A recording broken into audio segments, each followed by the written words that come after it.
سورت کے آغاز میں، پارے کے آغاز میں ارشاد باری تعالیٰ ہے تلک الرسل فضلنا بعضهم علی بعض۔ اس آیت سے معلوم ہوتا ہے کہ اللہ رب العزت نے انسانوں میں، نبیوں میں، اپنی مخلوقات میں درجہ بندی رکھی ہے۔ اللہ کی ہر مخلوق میں یہ درجہ بندی معلوم ہوتی ہے، محسوس ہوتی ہے۔ تو یہ درجہ بندی نبیوں میں بھی ہے۔ 1,00,000 کم و بیش حضرات انبیاء علیہم السلام نبوت و رسالت میں سب مشترک ہیں۔ ان میں سے 27 یا 28 وہ نفوس قدسیہ ہیں جن کی تاریخ قرآن کریم میں محفوظ ہے، اور پھر ان 28 یا 27 میں سے 5 اولو العزم من الرسل ہیں: نوح، ابراہیم، موسیٰ، عیسیٰ اور نبی جینا محمد صلوات اللہ وسلامہ علیہم جمیعا۔ اور علی الاطلاق جو سید الانبیاء ہیں، خاتم المرسلین ہیں، وہ حضرت محمد رسول اللہ صلی اللہ علیہ وسلم ہیں۔ اس کے بعد انفاق فی سبیل اللہ کا حکم ہے۔ پھر 2 رکوع کے بعد انفاق فی سبیل اللہ کے بارے مثالیں دی گئی ہیں۔ جو اللہ کی راہ میں خرچ کرتا ہے، اللہ تعالیٰ اسے بہت زیادہ اجر و ثواب سے نوازتے ہیں۔ کتنا؟ 1 گناہ سے 7 گناہ سے لے کر 700 گناہ تک۔ یعنی اگر کوئی اللہ کی راہ میں 1 روپیہ دیتا ہے، 1 ریال دیتا ہے، تو اسے 700 روپے یا اس سے زیادہ کا ثواب ملتا ہے۔ جس قدر خلوص ہے، وفا ہے، للہیت ہے، تقوی ہے، پرہیزگاری ہے اور ریاکاری نہیں ہے، اسی قدر ثواب ملتا ہے۔ اللہ کی راہ میں خرچ کرنے کے کچھ آداب ہیں، اس کا ذکر ہے۔ ان میں سے اہم یہ ہے کہ جو انسان دے، اللہ کی خاطر دے، اللہ کی رضا کے لیے۔ تھوڑا ہے، زیادہ ہے، اعلانیہ ہے، پوشیدہ ہے، اور دے کر احسان نہ جتلائے، اور دیتے ہوئے کسی مسکین یتیم کی عزت نفس کو مجروح بھی نہ کرے۔ اللہ کی راہ میں خرچ کیا ہوا ضائع ہو جاتا ہے احسان جتلانے سے اور ریاکاری سے۔ بعض لوگ ماشاءاللہ اللہ کی راہ میں بڑا خرچ کرتے ہیں، لیکن کسی نہ کسی انداز میں اس ثواب کو ضائع کر بیٹھتے ہیں۔ نہ نمود و نمائش آ جاتی ہے، اور سائل کو جھڑک دیتے ہیں، ان پر احسان جتلاتے ہیں، تو اس سے اللہ کی راہ میں خرچ کیا ہوا ضائع ہو جاتا ہے۔ اور احادیث کی روشنی میں جو حالت صحت میں، حالت تونگری میں، مال کی محبت کی شدت میں جو خرچ کیا جاتا ہے، وہ اللہ کو زیادہ محبوب ہے۔ بڑھاپے میں تو ہر ایک کو قبر یاد آتی ہے، آخرت یاد آتی ہے، تو جوانی میں اور مالداری میں، تونگری میں، جب مال کی شدید محبت ہو جمع کرنے کی، اس وقت خرچ کیا ہوا اللہ کو بڑا پسندیدہ ہے۔ تو اللہ تعالی ہمیں انفاق فی سبیل اللہ پر عمل کی توفیق عطا فرمائے۔ تیسرے پارے کے دوسرے رکوع میں آیت الکرسی ہے۔ یہ وہ سورت ہے جسے قرآن کریم کی سب سے بڑی سورت کہا گیا ہے، اور اس میں اللہ رب العزت کا تذکرہ 17 بار ہے کسی نہ کسی انداز میں۔ اس کی بڑی عظمت ہے، فضیلت ہے، یہ ورد ہے، دعا ہے، ذکر ہے۔ جو شخص ہر نماز کے بعد آیت الکرسی پڑھتا ہے، فوت ہو جاتا ہے، سیدھا جنت میں جائے گا۔ جو رات کو پڑھ کر سوتا ہے، ہر قسم کی شرارتوں فتنوں سے محفوظ رہتا ہے۔ تو یہ آیت الکرسی خود بھی ہمیں پڑھنی چاہیے، بچوں کو بھی یاد کرانی چاہیے۔ اس موضوع پر ایک مفصل کتاب بھی ہے محترم ڈاکٹر فضل الہی صاحب کی، آیت الکرسی کی تفسیر، عظمت، فضیلت پہ بڑی عمدہ کتاب ہے۔ ایک آیت میں اس حقیقت کا بیان ہے کہ اسلام میں جبر نہیں ہے، لا اکراہ فی الدین قد تبین الرشد من الغی۔ لا اکراہ فی الدین کو سمجھنے میں بعض لوگوں نے غلطی کھائی ہے، وہ وضاحت ہو جانی چاہیے۔ اس کا معنی ہے کہ اسلام کے اندر آنے کے لیے، لانے کے لیے، داخل کرنے کے لیے کوئی جبر نہیں، زور زبردستی نہیں ہے۔ ہاں، جو اسلام کے اندر آ جائے پھر اسلامی احکامات، تعلیمات کو فالو اپ کرنا یہ ضروری ہے، یہ شرط ہے۔ بعض ہمارے نوجوان جو دین سے دور ہیں، نماز کے لیے تلقین کریں تو کہتے ہیں کہ اس آیت کا سہارا لیتے ہیں کہ جی اس دین میں کچھ جبر نہیں ہے، جی کیا تو پڑھ لیں گے، فرصت ملی تو پڑھ لیں گے ورنہ معاف ہے۔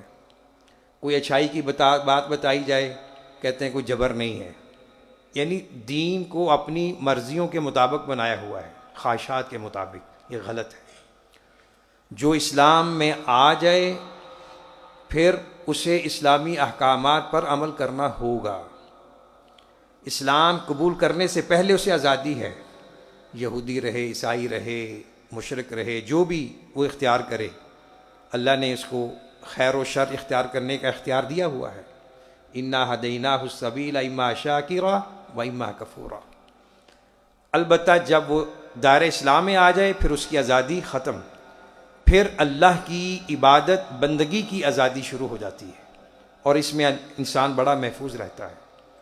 جس قدر انسان اللہ کی نازل کردہ شریعت کو فالو اپ کرے گا اسی قدر وہ آزاد ہوگا اور مطمئن ہوگا۔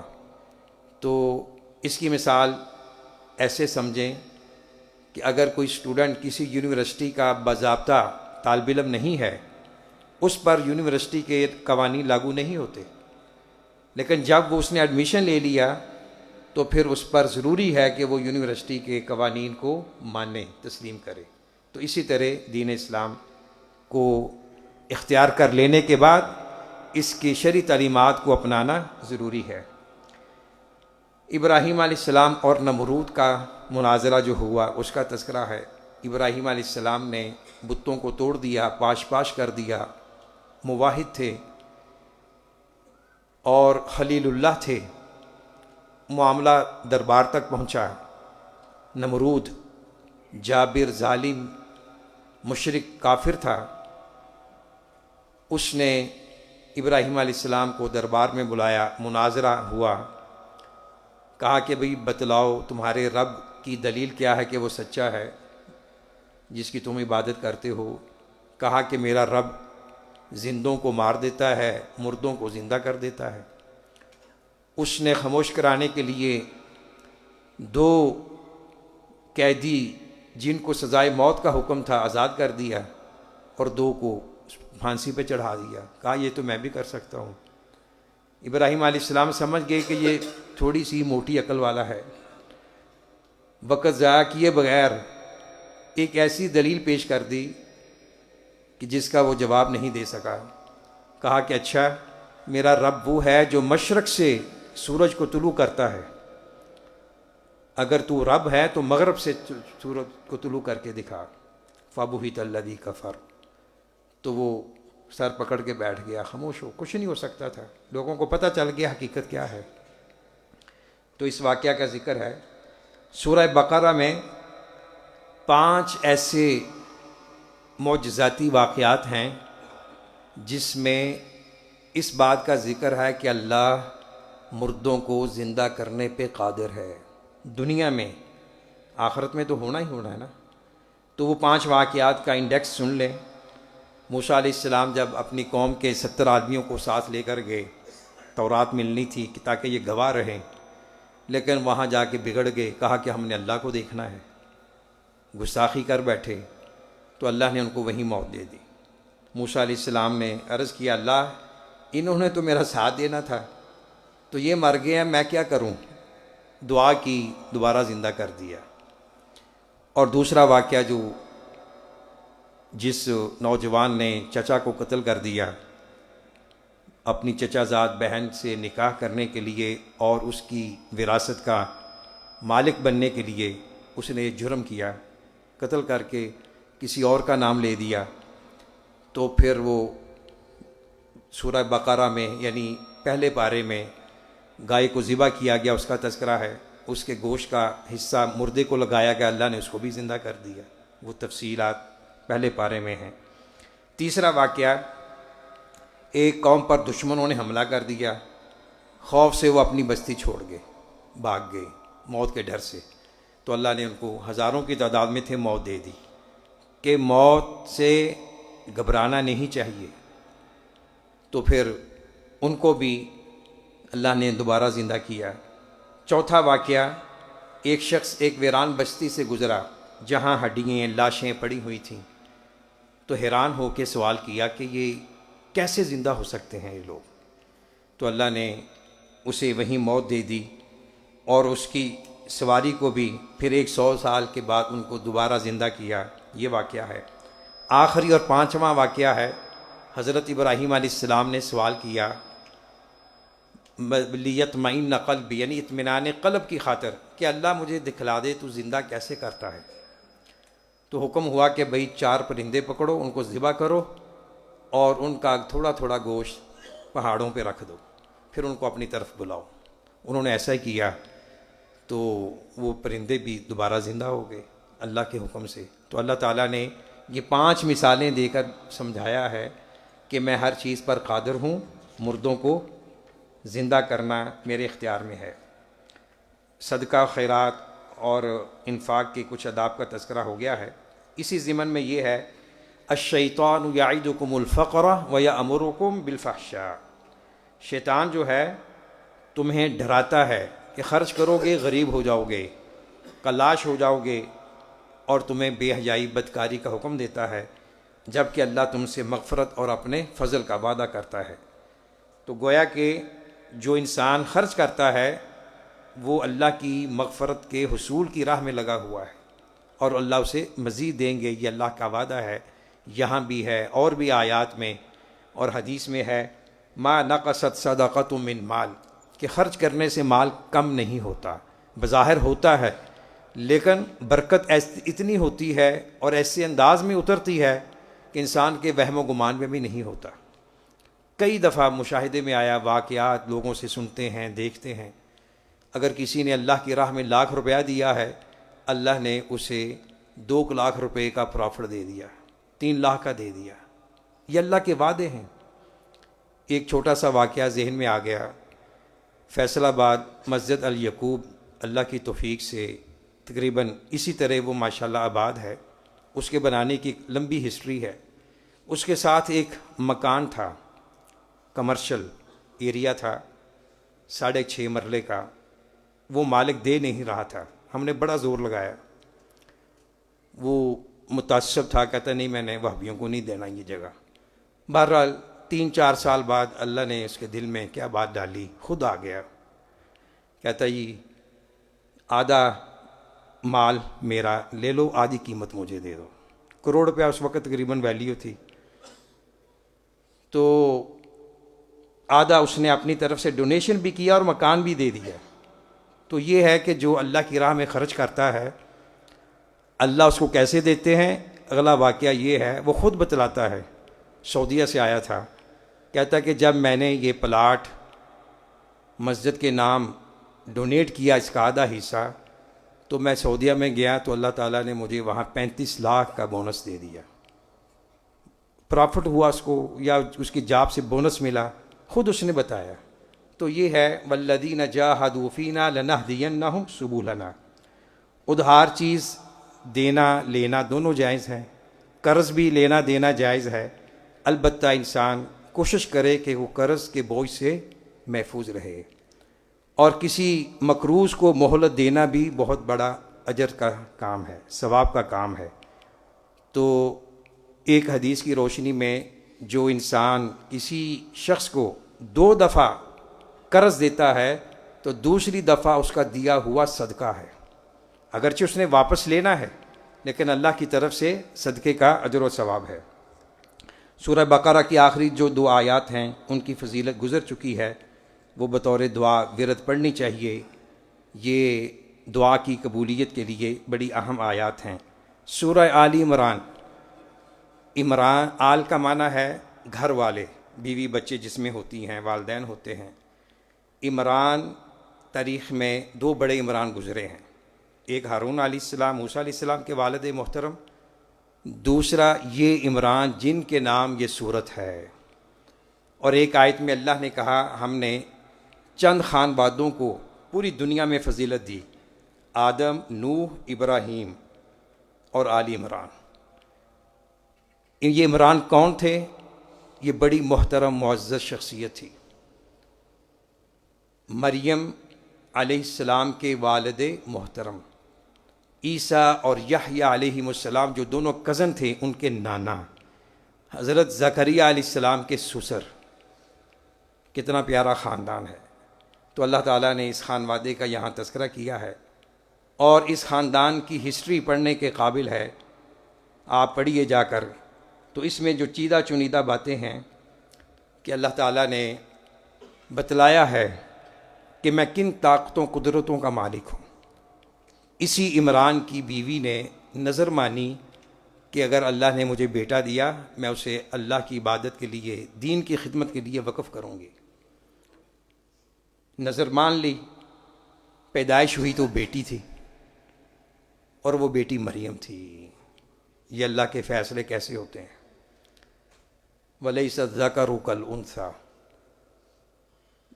نیت انسان کرے جب بھی اللہ سے اولاد مانگے، اللہ ذریت صالح عطا فرما، اس میں بیٹا بیٹی دونوں آ جاتے ہیں۔ یہ اللہ کو پتہ ہوتا ہے کہ اس کے حق میں بیٹا زیادہ مفید ہے یا بیٹی ہے، اللہ کے اپنے فیصلے ہوتے ہیں۔ مریم علیہ السلام پیدا ہوئیں، اور ان کی والدہ نے ان کو جو دعا دی وہ دعا آپ بھی اپنی بیٹیوں کو دیا کریں، خصوصاً جو نومولود بچیاں ہیں۔ وَإِنِّي أُعِيدُهَا بِكَ وَذُرِّيَّتَهَا مِنَ الشَّيْطَانِ الرَّجِيمِ، کہ میں اسے اور اس کی نسل کو شیطان مردود کی پناہ سے اللہ کی پناہ دیتی ہوں۔ یہ بڑی جامع دعا ہے، یہ اپنی اولاد کو دینی چاہیے۔ سورہ آل عمران کا آدھا حصہ تقریباً وفد نجران کے مذاکرات پر مشتمل ہے۔ عیسائیوں کے جو شکوک و شبہات تھے، ان کے جو غلط عقائد تھے، اس کا ابطال ہے، تردید ہے۔ سورہ بقرہ میں یہودیوں کی کرتوتوں کا تذکرہ تھا، اور اس میں عیسائیوں کے جو بگڑے ہوئے عقائد تھے ان کا تذکرہ اور ان کے جوابات دیے گئے ہیں۔ قرآن کریم کا ایک حصہ اس کو کہتے ہیں متشابہات یا مشتبہات۔ متشابہات، کوئی بھی کتاب، اس کتاب میں کچھ معلومات ہوتی ہیں جو فوراً ہر ایک کو سمجھ آ جاتی ہیں، اور کچھ ہیں اس کو سمجھنے کے لیے وقت لگتا ہے، یا اس کے لیے کچھ ماہرین ہوتے ہیں۔ اسی طرح قرآن کریم کی بہت سی آیات وہ ہے محکم، مضبوط، واضح، جس میں کوئی اشکال ابہام نہیں، اور کچھ آیات وہ ہیں کہ جن کو صرف وہ لوگ جانتے ہیں، اس کے معنی مفاہیم کو، جو اہل علم ہیں، راسخین فی العلم ہیں۔ تو اللہ نے ان دونوں کا تذکرہ کیا اور کہا کہ دونوں پر ایمان لانا یہ اہل ایمان کا شیوہ ہے۔ تو بہت سے جو فرقے گمراہ ہوتے ہیں وہ متشابہات کے سہارے تعویلیں کرتے ہوئے گمراہ ہوتے ہیں۔ یہودیوں اور عیسائیوں کا باہمی جو تعلق ہے اس کا تذکرہ ہے، اور عیسائی لوگ جو کہتے تھے کہ اللہ 3 چیزوں کا نام ہے، اللہ، مریم، عیسیٰ علیہ السلام۔ تو اللہ تعالیٰ نے اس صورت میں مریم علیہ السلام کی پیدائش اور ان کے صاحبزادے عیسیٰ علیہ السلام کی پیدائش کا تذکرہ کیا ہے، اور کہا کہ جو پیدا ہوتا ہے وہ رب نہیں ہوتا، خدا وہی ہے الذی لم یلد ولم یولد، ولم یکن لہ کفوا احد۔ اسی طرح حضرت یحییٰ علیہ السلام کی پیدائش کا ذکر ہے۔ بڑھاپے میں زکریا علیہ السلام شرماتے شرماتے اللہ سے دعا کر بیٹھے، چپ کے قرآن نے سورہ مریم نے اس کا نقشہ کھینچا ہے، یہاں بھی ہے۔ جب انہوں نے دیکھا کہ مریم کے پاس بے موسمی پھل آ رہے ہیں تو کہا کہ اللہ مجھے بھی دے دے اولاد۔ بڑھاپے میں کوئی اولاد مانگے، کوئی شادی کرے، لوگ کیا کہتے ہیں اس کو، ہیں کہ اس کو اپنی عزت کا خیال نہیں ہے، خاندان کی عزت کو ملیا میٹ کرنے لگا۔ یہ لوگوں کی باتیں ہیں، لیکن اللہ کے فیصلے۔ بڑھاپے میں اللہ نے پھر بیٹے کی خوشخبری دے دی، بیٹا بھی ایسا کہ ان جیسا پہلے نام بھی نہیں ہے، لم نجعل لہ من قبل سمیہ، یحییٰ علیہ السلام، بڑا پیارا نام ہے۔ اور ان کی سیرت ہسٹری نوجوانوں کے لیے آئیڈیل ہے، نمونہ ہے، جو اللہ نے ان کی صفات کا یہاں بیان کیا ہے۔ تو ان کی ولادت کا تذکرہ ہے، اور اللہ تعالیٰ نے جو حضرت عیسیٰ علیہ السلام کو معجزات عطا فرمائے تھے اس کا تذکرہ ہے۔ دعوت مباہلہ کہتے ہیں دو فریقین، دو گروپ جب کسی فیصلے پر نہ پہنچ سکتے ہوں تو وہ پھر دعا کرتے ہیں کہ اللہ جو ہم میں سے جھوٹا ہے اس کو نیست و نابود کر دے، اس کو میری زندگی میں پہلے مار دے۔ یہ مباہلہ ہے۔ تو اللہ کے رسول صلی اللہ علیہ وسلم نے اپنے اہل بیت حضرت علی، حضرت فاطمہ، حسنین کو لے کر یہ دعوت مباہلہ پیش کی تھی۔ تو اس کا مفصل تذکرے کا وقت نہیں ہے، تو لیکن وہ عیسائی بھاگ گئے تھے، وہ انہوں نے اس دعوت مباہلہ کو قبول نہیں کیا۔ ملت ابراہیمی پر کون ہے، یہ آج کا ایک کرنٹ ایشو بھی ہے۔ بعض لوگ کہتے ہیں کہ انسانیت کا اتحاد اسی میں ہے کہ آپ ملت ابراہیم پہ متفق ہو جائیں، سارے لوگ پیار سے رہیں گے، عیسائی کیا، یہودی کیا، مسلمان کیا، کیوں؟ وہ سب کی متاع مشترکہ ہے، وہ سب ان کو مانتے ہیں۔ تو اللہ نے یہاں واضح کر دیا کہ ابراہیم علیہ السلام نہ یہودی تھے، نہ عیسائی تھے، نہ مشرک تھے، وہ یکسو مسلمان تھے۔ اگر تم ملت ابراہیمی کو مانتے ہو تو پھر اس نبی کے ذریعے ان کو ماننا پڑے گا۔ تو محمد صلی اللہ علیہ وسلم کو کراس کرتے ہوئے، ان کو الگ کرتے ہوئے کسی بھی دین ازم پر اتحاد نہیں ہو سکتا۔ عیسیٰ علیہ السلام نے نبی اکرم صلی اللہ علیہ وسلم کی آمد کی بشارت دی تھی، اس کا ذکر سورہ صف میں ہے۔ اور یہاں یہ ہے کہ اللہ تعالیٰ نے تمام نبیوں سے عالم ارواح میں وعدہ لیا تھا کہ تمہاری موجودگی میں اگر یہ میرا نبی آ جائے تو تم نے اس کی مدد کرنی ہوگی، تم نے ان کا ساتھ دینا ہوگا۔ اس وعدے کا تذکرہ ہے۔ اور آخری آیات میں اللہ نے بڑے واضح الفاظ میں بیان کر دیا، وَمَن يَبْتَغِ غَيْرَ الْإِسْلَامِ دِينًا فَلَن يُقْبَلَ مِنْهُ وَهُوَ فِي الْآخِرَةِ مِنَ الْخَاسِرِينَ۔